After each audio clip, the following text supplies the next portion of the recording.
დღევანდელ დღეს მართლმადიდებელი ეკლესია აღნიშნავს მართალთა მამათა ხსენებას. ძველი აღთქმის მართალი მამების, აბრაამის, ისააკის, იაკობის და ასე შემდეგ. ვინც ძველ აღთქმაში გავსყინდნენ, მეც ათქმევდნენ, ადამიანები, რომლებიც მესიას ელოდებოდნენ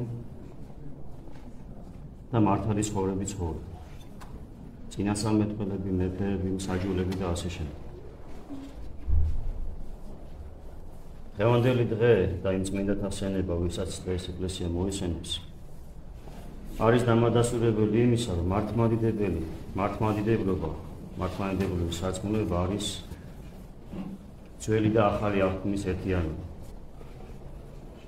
მართლმადიდებელი ეკლესია პირველ საუკუნეში დააარსა კანკაცებულმა ღმერთმა იესო ქრისტემ, მაგრამ მართლმადიდებლობის ისტორია არ დაწყებულა პირველ საუკუნეში, ახალი წელთაღრიცხვის პირველ საუკუნეში.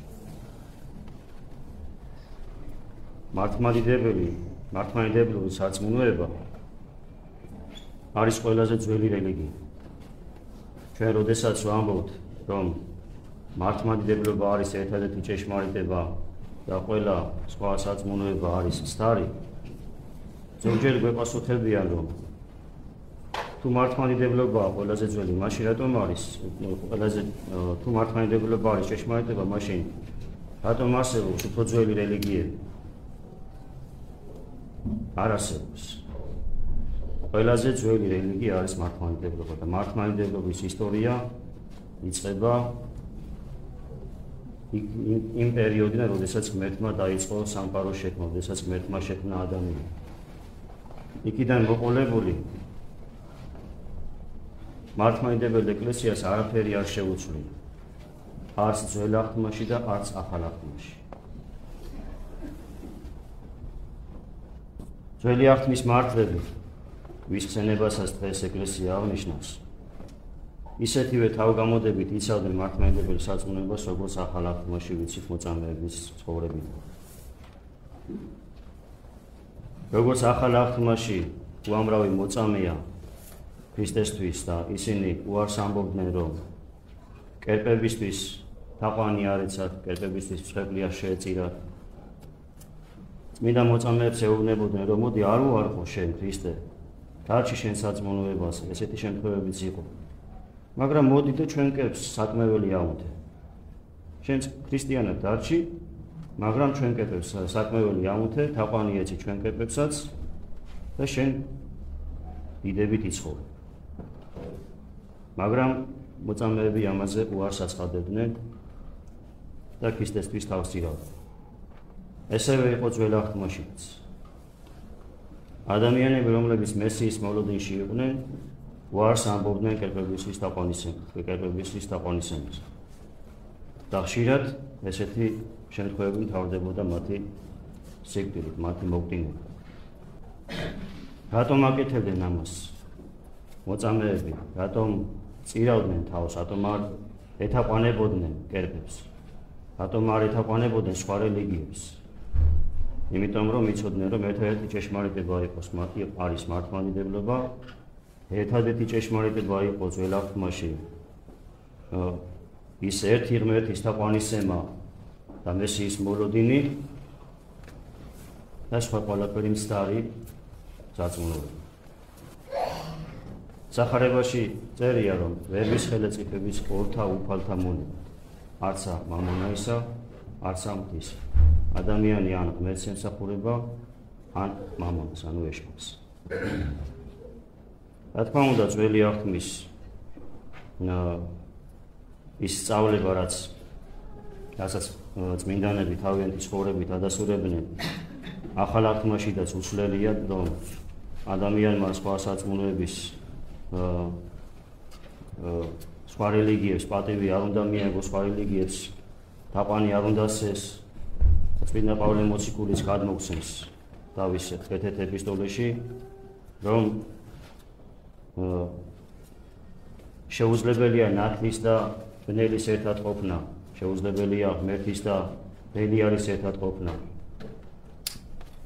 ეს იგულისხმება მართლმადიდებლობის და სხვა რელიგიების ერთად ყოფნა და თანაარსებობა. წმინდა წერილი სწავლება აისახა შულის კანონშიდაც, რომელიც მართლმადიდებელი ეკლესიის კონსტიტუციაა, რომელთაც ხელმძღვანელობს და ცხოვრობს მართლმადიდებელი ეკლესია. რაც გადმოცემულია როგორც კანონიკური საკითხები, ისე ცხოვრების წესი, როგორ უნდა იცხოვროს ადამიანი. შულის კანონში პირდაპირ არის მითითებული, რომ მართლმადიდებელ ადამიანს ეკრძალება სხვა რელიგიის მიმდევართან ერთად თანალოცვა. ეკრძალება მათი დღესასწაულის დღესასწაულობა, წყალებში დღესასწაულის. ეკრძალება მათგან წვენის მიღება, ან მათთვის რაიმე წვენის რელიგიური წვენისია საუბარი, რა თქმა უნდა. რელიგიური წვენის მიღება, ან მათგან მათთვის რელიგიური წვენის მიცემა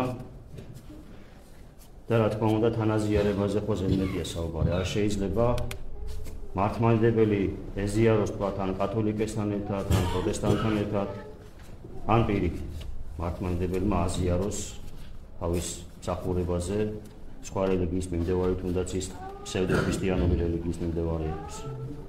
ზედმეტია საუბარი არა ქრისტიანულ რელიგიებზე, მაგალითად ისლამზე, იუდაიზმზე და ასე შემდეგ. და რატომ არ შეიძლება რომ ადამიანმა თაყვანისცეს და გაიზიაროს სხვა რელიგიის დღესასწაული?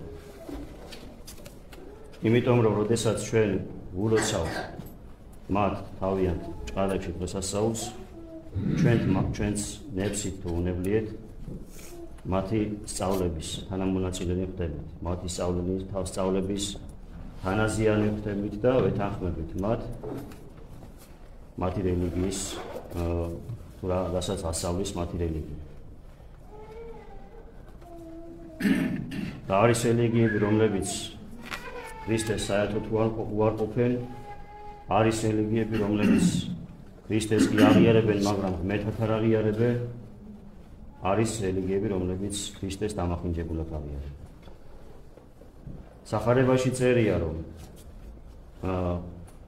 ვინც რაიმე მიუმატოს ან გამოაკლოს, რაც ამ წიგნში წერია, ის სასუფეველს ვერ იხილავს.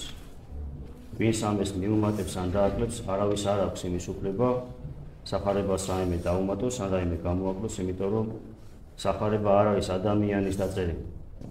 წმინდა წერილი არის სული წმინდის განახით დაწერილი მოციქულების ხედვით. წმინდა მამები ესეთ შედარებას აკეთებენ, როდესაც ამტკიცებენ მართლმადიდებლური სარწმუნოების შეშმარიტებას და ამბობენ, რომ სხვა რელიგიები არ არის მაცხოვნებელი.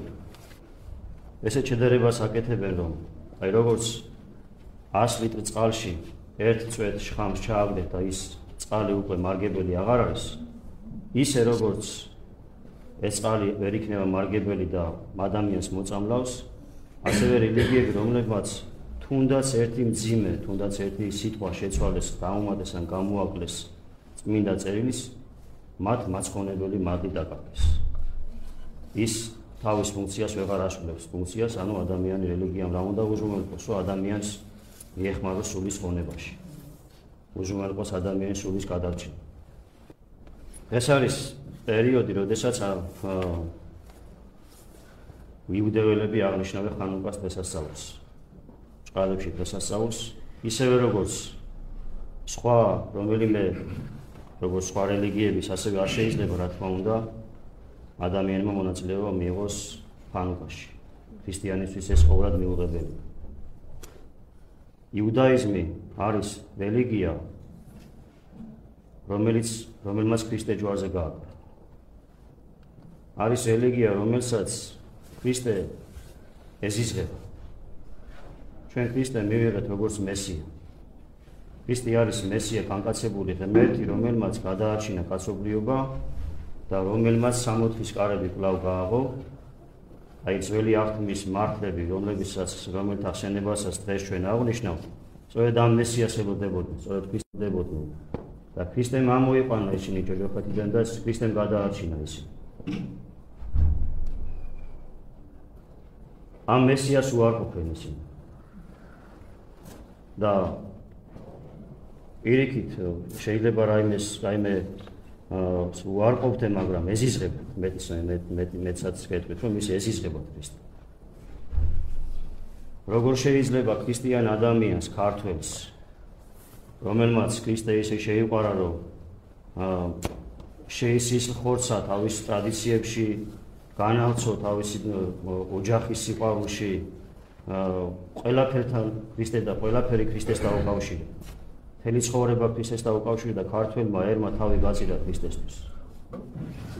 როგორ შეიძლება ქრისტიან ადამიანს, ქართველ ქრისტიან ადამიანს საერთო ჰქონდეს საიმე ესეთ რელიგიასთან?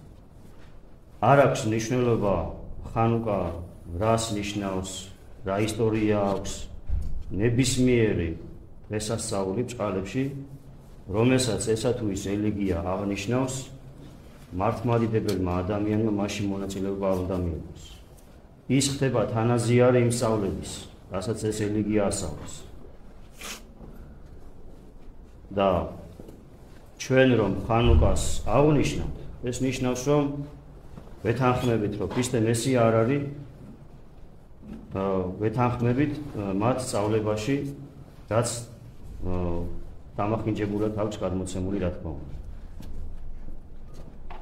ჩვენ, რა თქმა უნდა, ებრაელ ხალხთან არანაირი პრობლემა არ აქვს პირიქით. მოციქულები ებრაელები არიან, უამრავი წმინდანი ებრაელი, რომელსაც ჩვენ ვეთაყვანებით და ვლოცულობთ მათ წინაშე. მათ შორის ქართველი მეფეები, წმინდა დავით აღმაშენებელზე პირდაპირ წერია, რომ ის იყო დავით მეფსალმონის 74-18 შთამომავალი. ანუ პირდაპირი ხაზით მისი შთამომავალი. და ზოგჯერ რითი ამართლებენ, როდესაც თაყვანსემე და სხვა რელიგიის სარიტუალო სახლებში მიდიან. თუ დავით აღმაშენებელი ყოველ პარასკევს მეჩეთში დადიოდა. ეს არის ძალიან დიდი ტყუილი და დიდი შეურაცხყოფა წმინდა მეფის მიერ. დავით აღმაშენებელი მეჩეთში არასდროს არ ყოფილა, თუ იყო მეჩეთში ამხელდა მოლებს თავიანთ სრულსწავლებაში. და ერთი ესეთი შემთხვევა აღწერილი მის ცხოვრებაში, როდესაც დავით აღმაშენებელმა ანისი აიღო, ერთ-ერთი მართლმადიდებლური ტაძარი მუსულმანებს მეჩეთად ჰქონდათ გადაკეთებული და იქ დასაფლავებული იყო ბერძენთა დედოფალი პატრონიკე. დავით აღმაშენებელმა, როდესაც აიღო ქალაქი და მეჩეთი გაათავისუფლა, დედოფალს ჩასახა, იხაროდნენ წმინდაო დედოფალო, რამე თუ უშულოთ ახელიდან გავწმინდე წმინდა ტაძარი. ან წარმოგიდგენიათ, ეხლა დავით აღმაშენებელი თან უჟულოებს უწოდეს მუსულმანებს და თან მეჩეთში დადის და იქ ლოცულობს. და წმინდა დედოფალმა სამჯერ ამოსახა საფლავიდან, გიხაროდნენ. სანამ დიდგორის ველზე გავიდოდა დავით აღმაშენებელი თავის ლაშქართან ერთად, ესე გაამხნევა, ესეთი სიტყვებით გაამხნევა მან თავისი მეომრები, რომ თუ ქრისტეს სახელით ვიბრძოლებთ,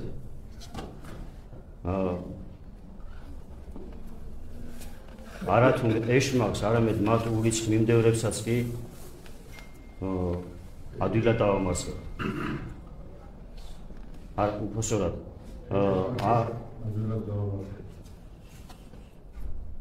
ეშმაკის ურიცხ მიმდევრებსაც ადვილად დავამარცხებთ. ანუ ეშმაკის მიმდევრებს უწოდებდა მუსულმანებს. წარმოიდგინეთ, თან ეშმაკის მიმდევრებს უწოდებდა მუსულმანებს დავით აღმაშენებელი, თან მეჩეთში დადიოდა და ამაზე პრობლემა არ ჰქონდა. დავით აღმაშენებელი ძალიან კარგად ერკვეოდა ისლამურ სარწმუნოებაში, კარგად ჰქონდა შესწავლილი ყურანი, იმის გამო, რომ ემხილებინა ისინი თავიანთ ცნობილებაში. და მის ცხოვრებაში არაერთხელ არის აღწერილი ფაქტი, როდესაც ის ეკამათება მოლებს და თავად მოლებიც კი განშიფრებულები არიან, თუ როგორ კარგად იცის მან ისლამი და როგორ დაადუნებს ფაქტიურად და დაუმტკიცებს, რომ ისლამი არის ცარი სარწმუნოება. აი ესე დადიოდა დავით აღმაშენებელი მეჩეთში. ერთადერთი ისტორიკოსი, ვინც აღწერს, რომ დავითი თურმე თავის შვილთან დემეტრესთან ერთად მეჩეთში დადიოდა ყოველ პარასკევს, არის ისტორიკოსი, რომელიც 150 წლის შემდეგ ცხოვრობდა დავითის ეპოქიდან და რომელიც ამბობს, რომ ქართველებმა თურმე დიდგორი იმიტომ მოიგეს, რომ რიცხოვნი უპირატესობაში იყო.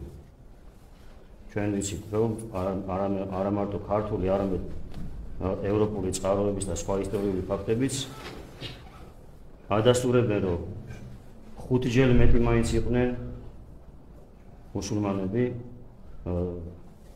პირველი ომის პერიოდში. ზოგი აღწერს, რომ ქართველები იყვნენ 55,000, ესია ყველა ისტორიკოსთან. რაც შეეხება მუსულმანების ჯარს, ზოგი აღწერს, რომ 300,000 იყო, ზოგი აღწერს, რომ 600,000 იყო. ეხლა თქვენ თვითონ განსაჯეთ, რამდენად სარწმუნოა ესეთი ისტორიკოსის ცნობა, რომ დავით აღმაშენებელი თურმე მეჩეთში დადიოდა. დავით აღმაშენებელმა დაიბარა ანდერძად თავის ერთ-ერთ ნაშრომში გავლობანი სინანულისაში დავით აღმაშენებელი ამბობს, რომ ყველა ცოდვა ჩამიდენიო, რისხანეც ვიყავიო, მიწენინებია კიდევაც ოსტისთვის, მაგრამ მამა პაპის საწმუნოებისთვის არასდროს არ მიღალატია და რაც მამებმა დაგვიწერესო, ის საწმუნოება ბოლომდე შევინახე. აი ესე უყვარდა თავისი საწმუნოება და ეს ეთაყვანებოდა მეჩეთს და ეს ეთაყვანებოდა სხვა რელიგიებს. ჩვენ რა თქმა უნდა ყველა ადამიანი უნდა გვიყვარდეს, მაგრამ უნდა გავარჩიოთ ერთმანეთისგან, როგორ უნდა გვიყვარდეს ისინი. არ შეიძლება ადამიანი გვიყვარდეს და მეჩეთში დადიოდეთ. ჩვენ თუ ადამიანი გვიყვარს და მეგობარია ჩვენ, უნდა ვეუბნებოდეთ, რომ ჩემო ძმაო, ეს რელიგია მცდარი, არ აქვს მნიშვნელობა ამას ამ შემთხვევაში, ახლა ის ისლამი იქნება, იუდაიზმი იქნება, კათოლიციზმი იქნება, თუ რა იქნება. ჩვენ ყველას უნდა ვეუბნებოდეთ, თუ გვიყვარს ადამიანი და მეგობრობთ მასთან, უნდა ვუთხრათ, რომ ეს მცდარია, ეს არის სწორი, ეს გადაგარჩენს, ეს დაგვიყვარს. თუ ამას არ ეუბნები, ესე იგი შენი მეგობარი არ არის ეს ადამიანი და აგიყვარს და თავს გუყავ, ხელს უწყობ დაღუპვაში. ადამიანს რო სიმსივნე კონდეს და ეუბნებოდი, რომ შენ არც ექიმი გჭირდება, არც სამალი გჭირდება, კარგად იქნები, არა უშავს. წირავ ადამიანს, რომ ფიზიკურად განადგურდეს, მოკვდეს. და როდესაც ადამიანი არასოდეს სულიერ ცხოვრებას ადგას და არასოდეს საწმუნოებაშია, სულიერადაც უყავ ასეთ ადამიანს და ხორციელებს.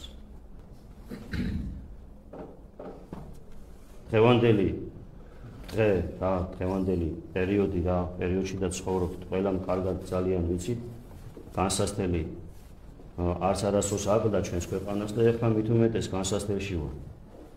განსასწრელის დროს ადამიანი უფრო უნდა აძლიერებდეს სულიერ ცხოვრებას, უფრო უნდა აძლიერებდეს მარხვას, ლოცვას, შობის მარხვა, ადამიანმა ბევრი რამისგან თავი უნდა შეიკავოს. იმის მაგივრად, რომ კიდევ უფრო გავაძლიერო ჩვენი სულიერი ღვაწლი, ხანუკას ვანთებთ და რაღაცებს ვაკეთებ. ამით განსასწრელს კი არ ავირიდებ თავით. განსასწრელს უფრო გავაძლიერებ და უფრო მეტად განვარისხებ ღმერთს. და თუ როგორ რისხდება ღმერთი, როდესაც ადამიანი უცხო ღმერთების თაყვანისმებას იწყებს, ეს წმინდა წერილშიც კარგად არის არაერთხელ აღწერილი და საქართველოს ისტორიაშიც. წმინდა წერილში სოლომონ მეფის ისტორია არის ყველაზე ყურაცაღები ამ ფაქტთან დაკავშირებით. სოლომონ მეფე შეირთო წარმართი ცოლი და წარმართის ცოლის შთაგონებით დაიწყო სასახლეში კეპების შეტანა. და ღმერთმა უთხრა სოლომონს, სოლომონო, შენი სამეფო გაიყოფაო და ეს სამეფო არასდროს აღარ გაერთიანდება. და სოლომონის შვილის დროს, სოლომონის დროს არ მომხდარებს, სოლომონის შვილის დროს ისრაელი გაიყო და დღემდე ცალ-ცალკეა ეს ორი ტერიტორია. ვერასდროს ვეღარ გაერთიანდა და ახდენს წინასწარმეტყველი. ჩვენ კიდე გაყოფა და დაშლა დანაწევრება გვქონდა ისედაც რადრეში. საქართველოს ისტორია ავიღო. როდესაც ქართველი მეფეები იწყებდნენ აქეთ-იქით სიარულს, ხან მუსულმანობას იღებდნენ, ხან კათოლიკობას იღებდნენ, იმის გამო რომ ხან ამას პოლიტიკურ სარჩმულს აკერებდნენ, ხან სხანსულიერს ამას მნიშვნელობა არ აქვს. რა მიზეზით შეისყვის სარწმუნოებას და რა მიზეზით გადაიხდები სხვა რელიგიისგან. ესეთ პერიოდში ყოველთვის საქართველოს იყო განსაცდელების ქვეშ. ვერასდროს ვერც რომის პაპა ვერ გიშველა, ვერც კათოლიკობის მიღება ვერ გიშველა და ვერც მუსულმანობის მიღება ვერ გიშველა. ერთადერთი ჩვენ რამაც გადაგვაჩინა ეს არის ჭეშმარიტი სარწმუნოებაზე მტკიცე დგომა. სხვა ყველა შემთხვევაში ან მომხდური უფრო აძლიერებდა ჩვენზე შეტევას და განადგურებული და მიწასთან გასწორებული იყო საქართველოს, ხან სტიქიური უბედურებები ხდებოდა ისეთი, რომ მიწასთან სწორდებოდა მიწისძვრებისო საქართველოს და ასე შემდეგ და ასე შემდეგ.